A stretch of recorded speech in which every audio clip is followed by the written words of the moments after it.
we'll just continue what we've been talking about. And I think it's kind of funny because if I'm traveling, I would rather not be farther than a hallway away from my producer, motivational listener, Scott Smith, who happens to also be my husband, because of little things like, what did I not plug in? What did I plug in the wrong spot? It's just so much better if I'm either ready to start or he can come in and click something around that I might have found eventually, but probably I would have lost something else. It would have gone, great, now I can hear, but I can't see. Fair You enough. know? Yeah, fair enough. Or you can hear me, but I can't hear you. Did I mute you? You know, Yeah. just so it's just better if he comes in, because this is the sort of mental exercise that he can remain calm for. And I just continue to go, oh no, now what? And that's my bane when you do presentations, Oh, yeah. and you probably watch several. And sorry to everyone out there that may feel like, oh no, that was me. But it's my personal thing that just makes me go, oh, don't do that, is when someone is about to give information that we've all come to hear, and you hear the muttering, oh, maybe I should click on this. Because that's what I do. Should I do it this way? Should I plug this in somewhere else?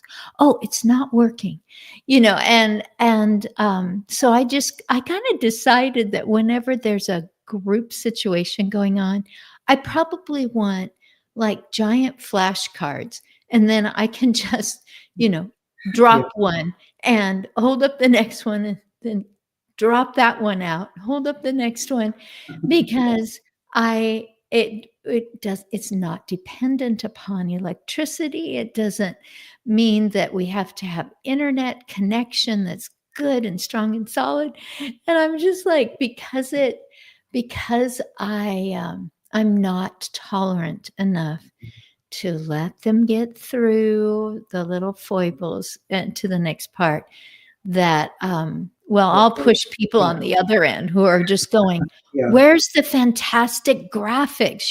Where's the fade to the next great picture or something? It's like, this is what you've got. Yeah. No, there's a good argument for using a low tech approach, because like this morning, for instance, since a lot of the things going on with Amazon, like a lot of services are affected worldwide, and part of it is affecting us like right here. So like, what would I not give for a low tech approach at this moment? So, yeah. Oh my goodness. So poor Amazon, poor world. Yeah. The tolerance, but also there's some things that it's like, it's now or never. Oh, I yeah. will not have this opportunity in this way. We're not getting on your subjects yet. You are my one and only for today. And this is the beginning of 5 Mondays in a row of Texans only. So I'm hoping you are in Texas right now. I am. Yeah. No, I am. Okay, good. Had you say, if you had said, oh, no, that's old information, I don't live there anymore, I would have gone, well, throw that out the window. This will be the last of, but oftentimes I do talk with people in a lot of different regions, time zones. Yeah. If you are Malaysia and Australia and you've been on my show, I have not gone live with you, because noon in Texas is inhumane. Oh yeah. to to someone in India. So in those circumstances, I have not gone live at noon. Mhm. Although I did have one gal come in. Oh, she might have been Malaysia. Maybe that's why I said that at first. And she said, I think it's important to do new things every Mhm. day. And she goes, this is the first time that I have put on makeup after midnight. And she decided she All right. wanted to go live, and it was International Women's Day. In Oh fact, wow. it had finished for her. The Yeah. rest of us were trying to catch up.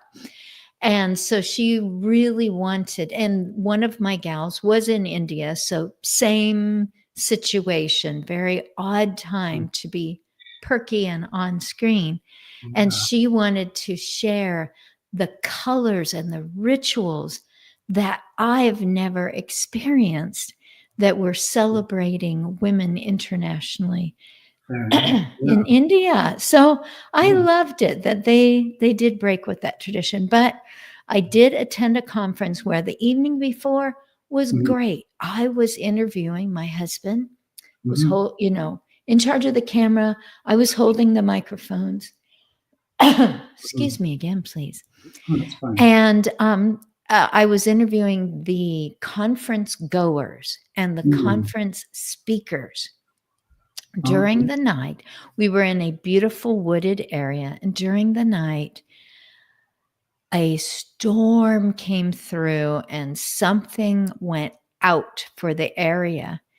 And although it was daylight and big windows in the room that was already set Mhm. up with vendor tables, etc., having to do with case management, these would be um, nurses or social workers, Mhm. and you're familiar with this, Yeah. who assist in the transition from a hospital stay to what is Yeah. next best for that person so they don't end up right back in the hospital again and possibly True. worse.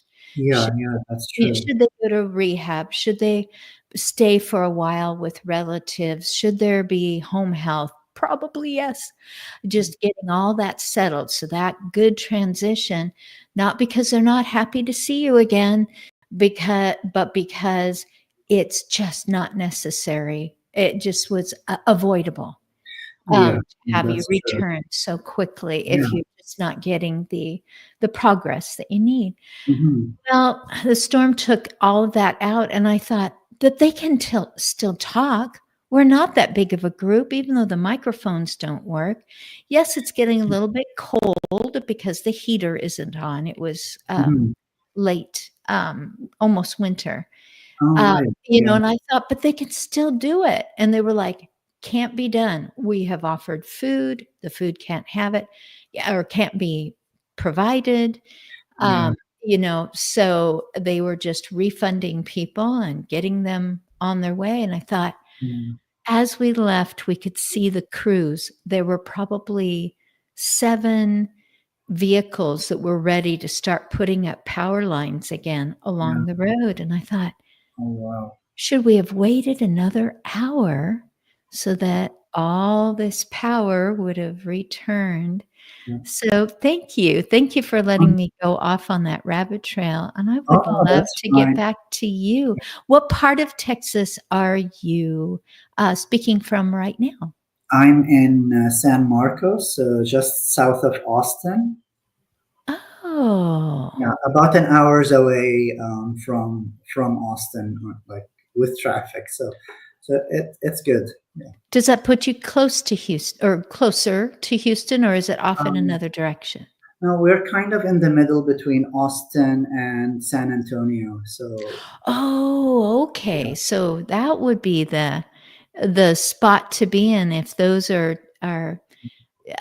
2 helpful spots for shopping, for visiting family, or yeah, maybe for you in yeah, your position. So, yeah, Nadim, yeah, please tell us all about you. Anything that you want, all yeah. the good that you are bringing to people who may be challenged by typically more prevalent challenges in aging, possibly that would be helpful for a caregiver to have, in the palm of their hand or in the back of their mind or in a book or whatever it is, all that you provide. And then just generally for enriched longevity, because at any age, an adult who maybe is totally, I'll say, living solo and incurs some sort of injury, condition, medication, something went wrong ways, and they're recovering, or they would like to continue to be part of life, even though they've been diagnosed with maybe a chronic condition. Regardless of a diagnosis or how it's affecting, you still want access and intrigue and fascination and feeding your curiosity, and also contributing and letting people know, what you bring to the table, and not have to go, I can't go into a place. So go right ahead, Nadine. Oh, that's so true. Well, first of all, thank you, Christine, for having me on this program. Thank you. I really appreciate it. Second of all, I'll give a bit of a background story on myself. So I started out as an architect. That was my studies initially, and during that, one of my kind of pet peeves with the design world was when we asked our professors, well, how do I know this works? Because they'd show us examples of famous architects who made buildings that were wonderful to look at, but sometimes worked, sometimes didn't. And for us, well, how do I know if I put a design suggestion that it's going to work or not? And the usual answer, well, trust me, I'm an architect, or trust me, I'm an engineer kind of answer that we've got. And that kind of put me on the path to saying, well, there has to be a better way.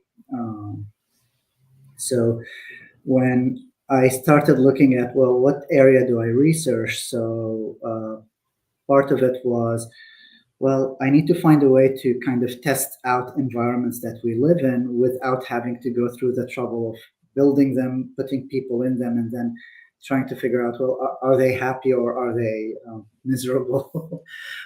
Which sometimes happens. There was a famous building designed by Le Corbusier, who's considered one of the fathers of modern architecture.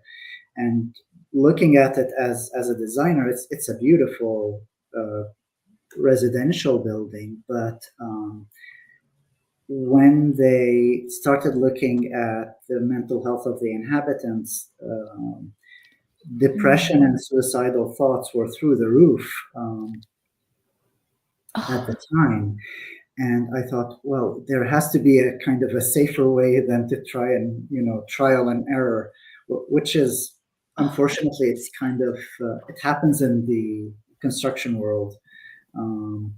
So that kind of got me to the world of computer science and virtual reality, where I started using those techniques to test out these environments. And then through that, you start understanding how the mind works and what types of lighting have different effects on the users. And by then I was in the UK, and then I moved to Canada, and we did a joint project on hospital design for dementia, for people with dementia.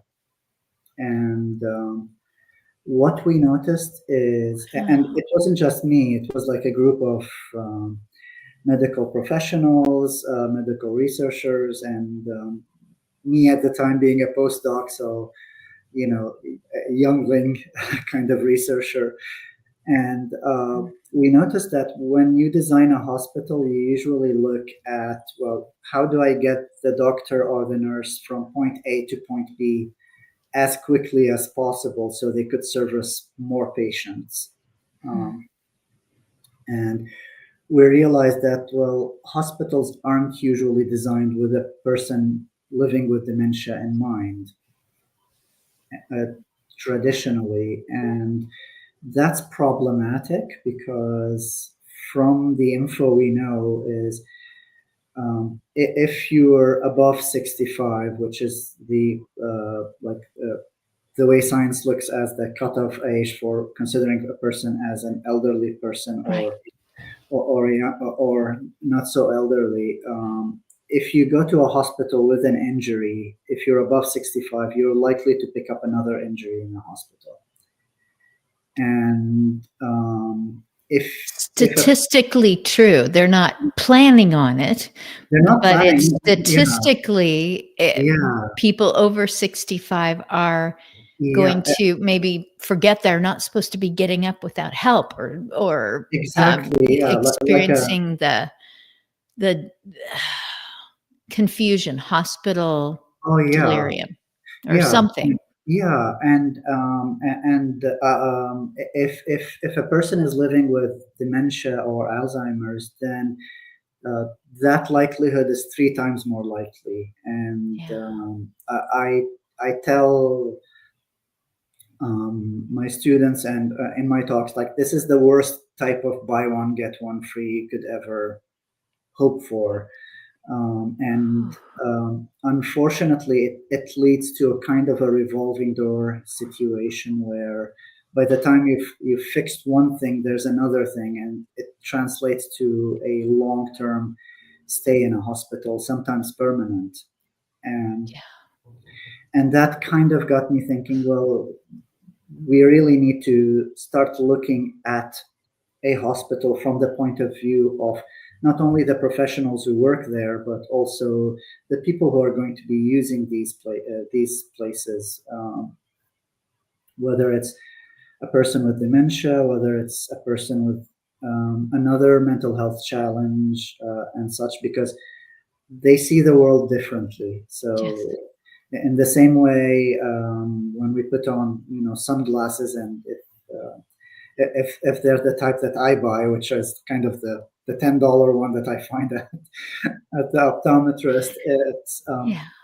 like it would be the middle of the day and it's still a little dark. So I have to kind of like, all right, it's not really dark. I don't have to put on my headlights on when I'm driving or such. So in a similar way, we kind of have to be able to see the world from their point of view, because the more I kind of went through that rabbit hole, the more things I found out that, well, a regular sign that we usually see at eye level isn't very helpful for a person with dementia, for instance, because they look at a downward degree. So at a certain point, that sign is invisible, and that's something that it's not common knowledge unless you've went through unless you've had a relative or a loved one, or the person themselves are going through it. They're like, oh, and it's an easy fix usually. Just pull it down by 1 foot. That'll make all the difference in the world. Yes.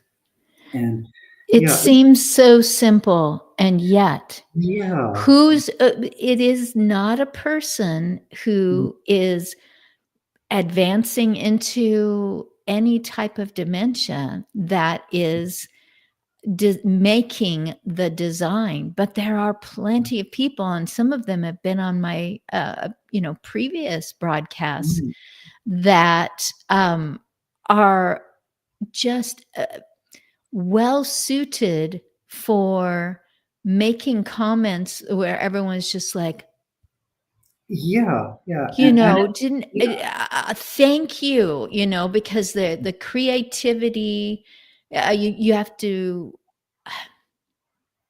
wow, how did you do that? How did you get the right information? We went through a lot of literature, and we're still going through it. Luckily, dementia is one of the most documented mental health challenges in literature. So we kind of I kind of say, because I work with my wife, she's a medical doctor, so we work together. Well, that makes sense. As a tag team of sorts. And when we look at literature, it's dementia and autism kind of take the lion's share of all of the research out there.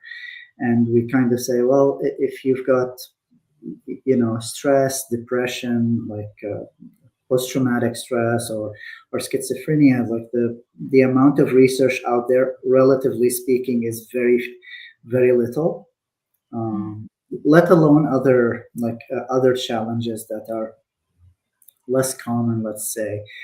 But there are the other challenge, I think, from a design point of view, is that you talk to students about dementia and they'll say, well, I'll follow the requirements of the Americans with Disabilities Act. And those requirements within design, you have to have them to have your design built. But those are the bare minimum, and they barely cover physical limitations.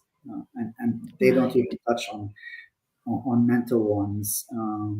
And you talk to a student, like a second year design student or a third year design student, and they're dreaming of designing the next great hotel or shopping center or, glamorous kind of locations. And you tell them, well, hey, an assisted living home where you have to think about things like, okay, you need to make sure that the furniture is resistant to soiling, and or that if a person sits up in their bed, they could see the toilet right away, so they could make it in time. And not glitzy glammy, doesn't have sequins all over it. It isn't the next best until one of those people has a loved one. Exactly. And then they're just like, I'm all about it. Show me. Nadim, there were two things that you mentioned, and one was simply the word residential. And so when someone moves into, maybe of their own choosing, they move into independent living, senior community, etc. They are residents, community members. A lot of times people are moved in. That's true. That is, somebody else made that selection. And so those residents, either way, they're staying there. And like you said, hospital stays can be a long time. It is forever for a person who only lives in the moment. This is I am here forever. I have been here, or I still am completely not recognizing this place, even if they've been there what would typically be long enough. So, and then you also mentioned down the rabbit hole. And so people, when they think for just a moment, they think of Alice in Wonderland. I think my husband has a big poster of Alice in Wonderland in his office. He is producing this right now. Yeah. And going down the rabbit's hole, was that the first or the second? It seems like there were two different novels about Alice's adventures, but then there's this rabbit with a timepiece. That's true. Yeah. And does she follow him? Boy, it's got to be my husband that answers this one, because he's the reader rememberer. And so timepiece, the amount of time that a person's going to spend there, is it too short for them to acclimate? Is it too too long and it just doesn't feel like home and the depression is coming on? Yeah. Or is there just really, I did serve a person through several years and watched everything changed from the way that I was greeted to how much Yeah. sleeping was being done. Definitely went through the era of being frantic to find familiar, to find a familiar place, to find a familiar face. Yeah. Just frantic because everything was so unfamiliar. Here's my question to you. I hope the answer is yes. In San Antonio, I have been told, I have not seen it, but that there is a park that is designed, it's about 7 acres. It was designed by a gentleman in Oregon, which is where I used to live, that it is a therapy park or garden. It is for veterans or people who have come back to the US out of the military. Their body, their mind has changed. So hi, Russ Hedge. I see that somebody just popped up in here and he's got his smiley face out there already. I popped into his show earlier today. Is any of this ringing a bell, kind of a therapy park or a place for people to get used to walking differently? There are, and the nice thing is, like the corridor between San Antonio and Austin is becoming one of those like more like an aging studies hub in the Oh, entirety of the U.S. and the like the target is for it to be the hub for aging studies in the world. So that's a nice thing to know. wow. So that Yeah. same designer has also created, because I saw a presentation online that he gave, has also created dementia therapy parks and described very carefully how we don't have any corners That's because true. that person can walk to a corner Yeah. and feel like they are barriered, because That's, similar to having a stroke, that other side just doesn't exist. The yeah. option is not there. Problem solving Oh, yeah. is It's a difficult little, yeah. because everything's It's a little around you. challenging in a sense. And one of the things when we're designing corridors in an assisted living home or community is we try to do the corridors to be circular. So Yes. um, one of the behaviors that happens with dementia is that the person likes to wander and walk around quite a bit. Yes. And what you want to happen is for them to be able to walk as much as they want, but not end up much further away from where they started. So you do the circular paths. Another thing is you camouflage the exits to to the place because if they see a door, they want to open that door and go through. And of course, there's a balancing act to do between the fire regulation safety requirement and Right. the camouflaging of it. And going back to the signage is that we put the exit sign on top of the door, so it's for all intents and purposes invisible for the person who's living with dementia, but it's clear enough for anyone who's working there. And Yes. one of the reasons for that is luckily here in San Marcos, like the weather, hot as it is, it's to some extent bearable, but you worry about the person getting dehydrated, for instance, if they open up a Sure. door and wander outside. But in places where I've lived and worked, for instance, in Alberta, Canada, we get minus 50 or 60-degree winters, and it's quite a dangerous undertaking to to get stuck on the outside of a building at night sometimes. Right. You hear things happening, like in the 8 years I've been there, I've heard that incident happen a couple of times, and it's heartbreaking.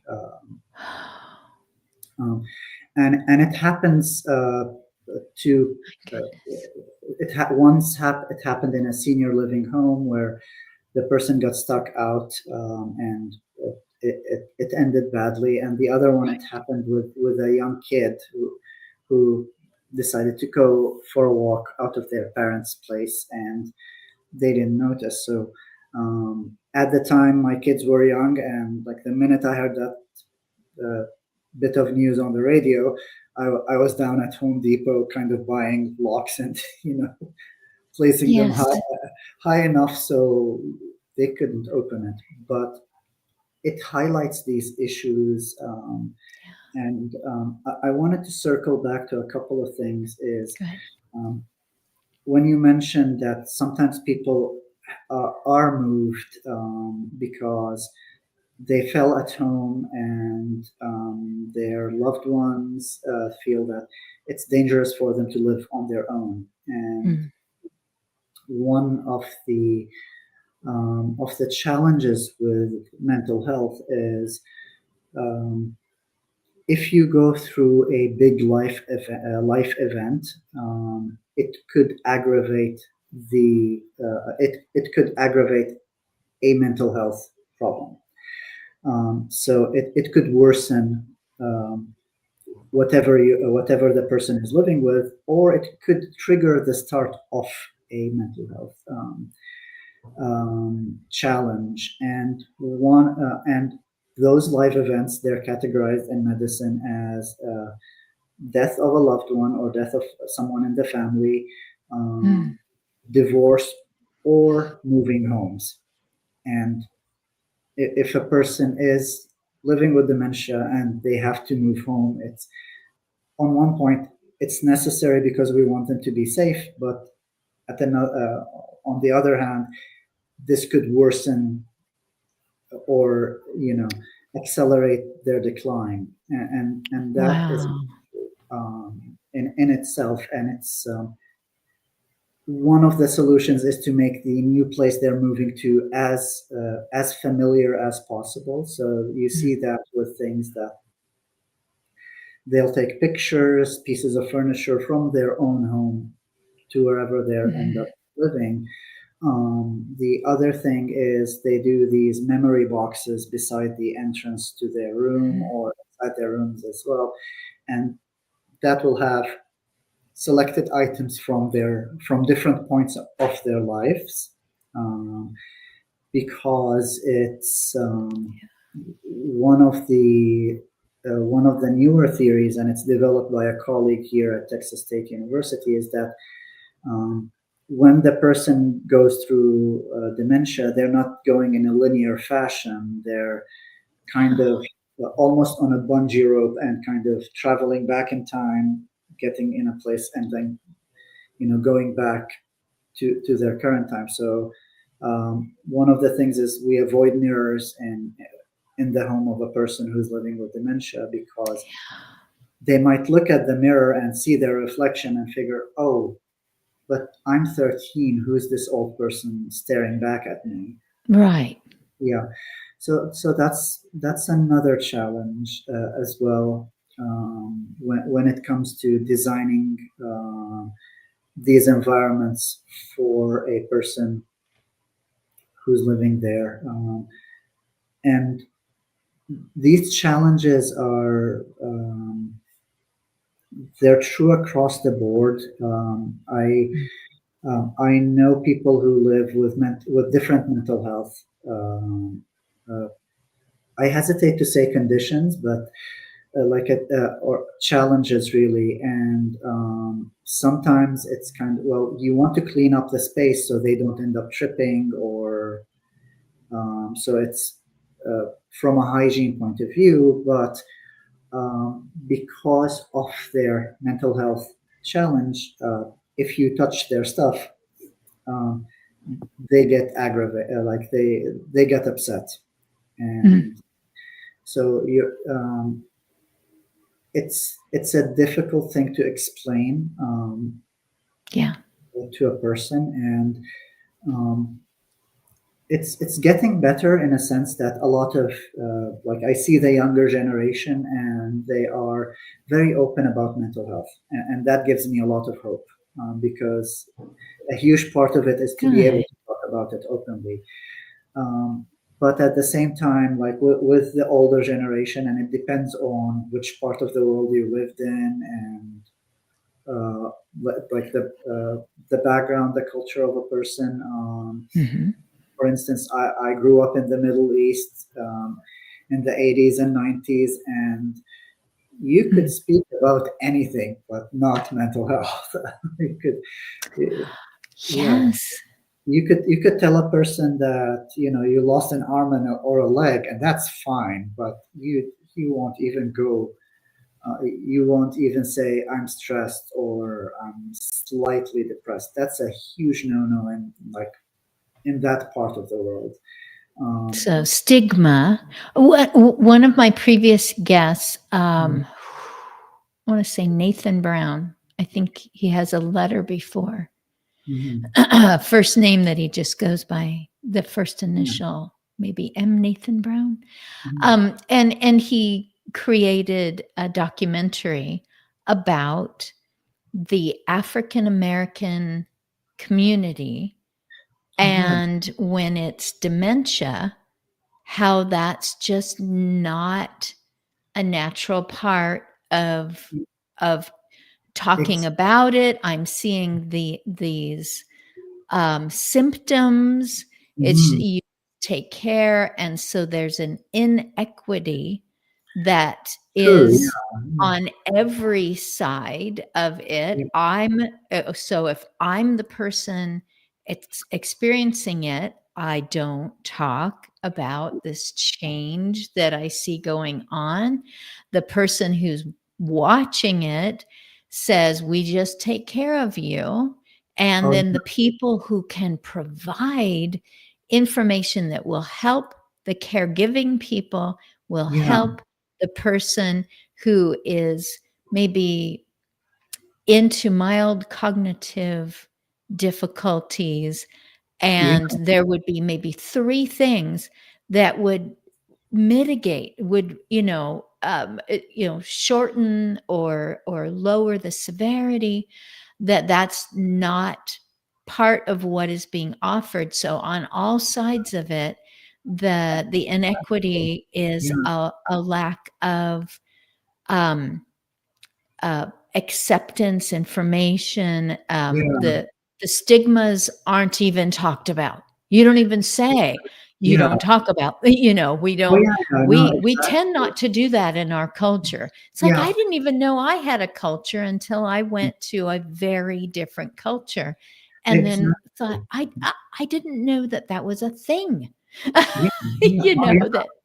And oftentimes I've seen it in different enough settings to know that what's particularly challenging about mental health is you don't see this like the symptoms right away. Like they're harder to discern unless you know what you're looking for. So we often say, well, if I have acne, you could kind of take one look and kind of notice that. Or if I have a broken arm, you could see my arm in a cast, and I'll get some understanding or sympathy from whoever's there. If I have schizophrenia, for instance, and I'm chatting with an imaginary person right next to me, which is a severe symptom, you would think like the the usual person would kind of look Sure. oddly at them and maybe cross the road to the other side. Yeah. So it's very difficult to kind of to understand it and to have sympathy for the person. And sometimes Very um, there's a certain level of shame associated with it. sure. So that's also problematic.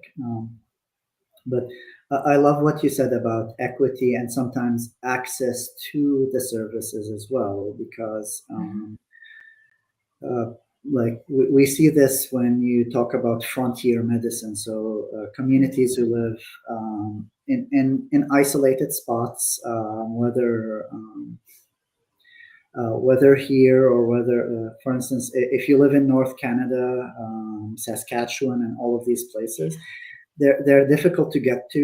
And in some villages, you get the doctor would go to the village for say 1 day in a month or 2 days a month, and and that creates an issue of well, what happens if I have a medical emergency and Mhm. in the middle of the week and the doctor is like 10 days away.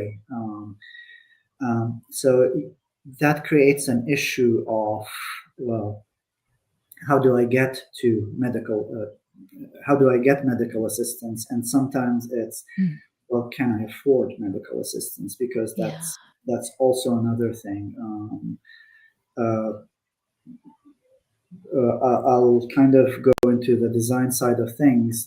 Not a Sure. lot of designers out there are specialized um, to deal with dementia-friendly design, for instance, and that means that, well, there's a limitation of time, how much time you can access them, and a limitation of money as well, because Mm.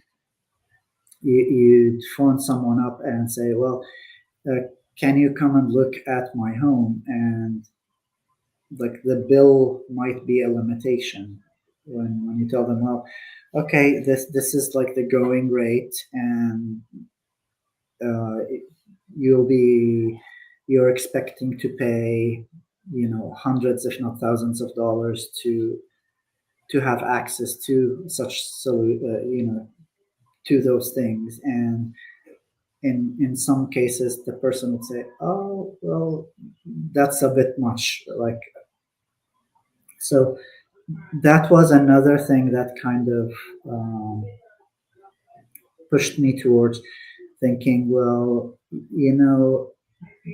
everyone that I know nowadays, even even my 11-year-old has a phone on them. Right. So what if we can give them access to a level of that information through an Mm. app, for instance? And that's why we're developing an app and a company around it called Neuronest, where you snap a few pictures and you feed it to the app, and you tell them, well, uh, I'm dealing with dementia, and here's the things I'm looking for, and it'll analyze the pictures of the house or the room or the space you're living in, and it'll come up with saying, well, the things in red you really need to change because those are dangerous for the person there. The things in yellow Mm. is beneficial for you to change, but like it's somewhere in the middle. The things in green are good, and we're developing the app in collaboration with the Central of Data Management here at Texas State University, and we do have a prototype up and running, and we're testing it out in different scenarios and settings. But the idea is to have that access. So one, it's convenient. Two, it's financially easier to access that app. You don't have to shell out as Yeah. much. And the third thing is, um, if you're ashamed or if you're nervous of talking about this with an act with a person, then this is kind of a first step. It's an anonymized step to get some care. Yes. Because it's one of those things like even though I'm in this space and I research this and I do this, I would feel a bit nervous about going to a psychologist or a psychiatric and telling them, well, I'm kind of dealing with a bit of depression, like I'm feeling depressed. So it's a big first step to take. So having something on the phone that provides accurate info might be something that, okay, they'll get a good level of suggestions, and that will possibly improve their life enough for them to maybe hopefully take the next step, or having a better quality of life, instead of like the usual scenario of decline to a point that you need a big intervention. Thoughts are flying through my mind hearing about this. And as much as I want to jump on, what's the tech? Or tell me some of the things that would be marked in red. What you said was it gives an individual the opportunity to deal with something that is absolutely frightening, that is socially isolating. You will always become isolated when you are unable to behave the way you used to, that people are, like you said, that crossover and walk past. And here you are putting dementia and mental health in the same spot. It reminds me of Jean Hartnett, the trauma-informed care. I know that she used to do that. I don't know if she's off in a different direction now, but I know that that was something that she has talked about at conferences. People ask her to come speak. So it makes me think of Jean Hartnett. Mental health in your neighborhood, Ronka Komalafe. Is that a familiar name? A bit, yeah. Okay, Austin. And I got to meet her in person about a year and a half ago, in April of 2024. But she was also one of my guests, and she was putting together groups of people who were panels speaking, online. And so you just think, one or the other is enough. Why does it have to come together? Well, when that is the case, there are solutions and there are ways of handling it. You don't have to throw up your hands and go, let's just get that medicine and bring them to a point of half stupor, or just put them away somewhere that only deals with mental health or only deals with dementia. And we'll go back and forth. When they get kicked out of one place, then we'll take them to the other. It's like, we're talking about a person like you or myself who has lived life, continues to have value. And yet, if I have a broken arm and terrible allergies, no one says, well, you either get the bone set or you take allergy medicine. We can't do both. That's just too much. It's like there are remedies. There are big, quick remedies in a situation. There are a way of helping the caring people to deal better with it. I want to make sure we talk about your book before we go, because there is a group called Alz Authors, ALZ. Are you already familiar with them? No. So Mhm. ALZ authors, All right. three women who wrote some memoirs Mm. about their loved one, has become hundreds upon hundreds of authors, documentary independent filmmakers, people who write how, grandma's Mhm. acting weird, how to talk with children about dementia, or someone else over here is going, these are the 17 things that Mm. saved my sanity when I wanted to provide a loving um, Yeah. response to what, Yeah. just all these different things. And I wonder if yours would have already a category, a person who has mobility issues, that would be like, oh, do you have bars? Are Mm. you Yeah. are you making sure that the floor is clear so they don't trip over something? A Yeah. person who um, has Alzheimer's, what's the best, lighting, etc. Exactly. Yeah. Because there were three things. You could Mhm. start a mental illness path. You Mhm. could amplify a mental illness, or Yeah. you could, I would say, stir up a mental illness that has Mm. been under control, but now Mm. everything's different because the body is older. There's Um, new, possibly drug interactions, etc. exactly. Is it all being addressed? So Yeah. also authors, I recommend that you submit to them and see if they would put your book, you and your wife, Yeah. having to do with, and I'm looking for it again, it's coming, Yeah. architectural psychopathology, and Yeah. even the idea of any type of Mhm. dementia. Alzheimer's, I believe, Yeah. is one type, Mhm. together with your just mental well-being, let Yeah. alone No, definitely. Yeah.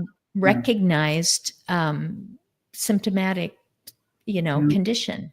Definitely. And I think that's one of the things we wanted to do with the book is when we started looking at the literature is we found a lot of things to do with dementia, but we noticed that we thought, well, what about other mental health challenges? And we Mm. noticed that there's it's very sparse for certain mental health challenges, and that's why we made the book to kind of say, well, for instance, uh, a long corridor that is wavy and nice to walk through and doesn't have very clear exits might work for a person with dementia because they'd love to wander, and that would be ideal for them. And we'll have handlebars and rest areas for them to utilize when they're walking. But if I get someone with post traumatic stress and put them in a corridor like that, that would trigger an episode for them because they can't see a clear exit. So to them, that's a dangerous environment. And um, Oh, how well yeah, put. And yeah, just to understand that this might be what to get to the point where you can physically scan an area as a caring person and go, exactly. this is full of triggers that other people see Yeah, as helpful. yeah, You said something, muro something, that you're developing to be able to take a yeah, picture of a room and yeah, have things show up. We see this even on commercials where it's like exactly. the gentleman is looking for someone's particular kind of makeup, and he's like, all Yeah. I see are a bunch of tubes. I don't know what I'm going, and it's She like, this plays the is makeup, right? Yeah. so you're saying, click the room, and it's like the lighting is It's bottom. Yeah, it's blue and it should be yellow, it's yellow and it should be exactly. blue. But That yeah, darkened corner that's is going to yeah, represent, like yeah. whatever. Yeah, like one of the things that we know, for instance, if you have a black rug on the ground, um, that's really Oh, problematic for a person with dementia because the way they see it, that's a big hole in the oh, ground, and they try oh to walk around goodness. it or kind of shimmy around it, and that increases their risk of falling, for instance. Yes. Or in some cases, if the for whatever reason, the color beige and shades of light brown are very common in homes that are being sold today. So Yes. if you have a chair that's a chair and the wall are very similar in color and not contrasting enough, Hmm. then that person might not, they might miss the chair completely because at a certain point they see things in 2D. And that's problematic. Another thing we noticed Wow. in assisted care homes is um, they'd have the cutlery and the silverware on the table, and they're a similar color to the table. So the person living there will not be able to pick up where their food is, and that leads to them not eating their food. So My goodness. Something that yeah, looked aesthetically pleasing to everyone else. We exactly. need to actually I need to say goodbye to you before Yeah, the 60-minute mark.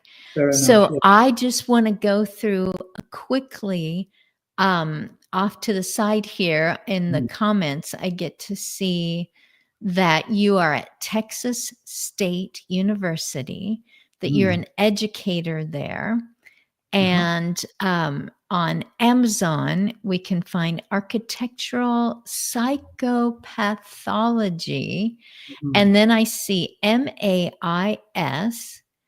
MAISALJUNAID. Is that your wife? That's my wife. So yeah. Oh, So I guessed right. I wanted to make yeah. sure that I highlighted that. We're talking about things not blending in too Yeah. much. How Mm. is her name pronounced, please?